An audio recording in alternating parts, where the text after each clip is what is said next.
Plans to rebuild First Baptist Church in Abbeville are underway. That's the church that burned down back in December. FBC has set up an account with Headland National Bank for people to donate, but that's not the only account circulating. Don't fall victim to being scammed with a fake GoFundMe account called Support the Rebuilding of First Baptist Church. Right now, the church is urging people to not donate to it from a social media post on Facebook because it's fake. They are unsure of who or where the account originated from.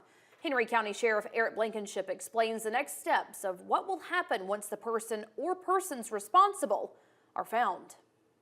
Anytime you deceive somebody out of their money, if you come and you're saying you're contributing to this, and I gave thinking I'm giving to the church, but it was later found that it was going to you or to something else and not, then that theft by deception would be an avenue that we could go down. And Blankenship says without an identity, he can't confirm whether or not whoever is responsible will face jail time. Still, he encourages anyone who donated to the GoFundMe to request a refund.